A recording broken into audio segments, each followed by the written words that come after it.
אז המורה לתנ"ך בגבעתי, המורה ללשון מודיעין, השכן מלמעלה קבלן עבודות, אבל חודש כבר במילואים. עורכת הדין היא קמבצית, עושה משמרות באוגדה. אחי האיש הייטק בכיר, עכשיו הוא צלף על גגות ברצועה. מנהל את הסניף הקשוחה של הבנק, היא סמג"ד ביהודה ושומרון. דורון הוא בעל חנות צעצועים, עכשיו הוא מ"פ בשריון. והמדי שלנו כפרה, שלרוב מזמר בקיסריה, הוא לוחם הנדסה, מתאושש בגבורה, אחרי שנפצע בלב עזה. נכון כולם נראים רגילים, אבל אנחנו עם של גיבורי על, בכל אחד תמיד מסתתר חייל, מוכן להציל את העולם.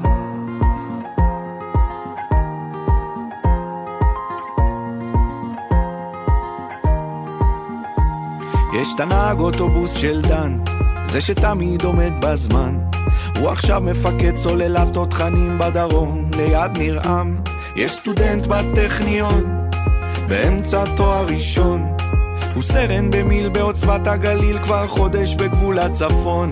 יש פה דוגמנית פרמדיקית, יש פה חשמלאי שהוא מגיסט, יש את יוני נגן סקסופון מחונן שהוא קודם כל מטקליסט. יש לכולם ארון נסתר או ארגז גדול מאובזר, יש פה סט של מדים וגלימת מילואים מוכנות תמיד לאתגר.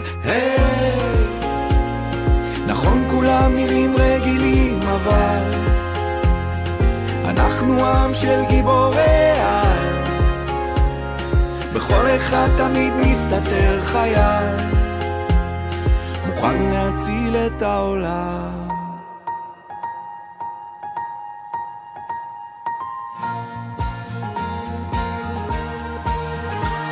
וזה לא משנה אם באמצע חיים או באמצע משחק כדורגל, כולם יעזבו את הכל בשנייה אם יקרא להם הדגל. פה זה לא יקום מקביל, לא מציאות של מרוול, זה הסיפור שלנו, עם ישראל, זה הסיפור שלנו.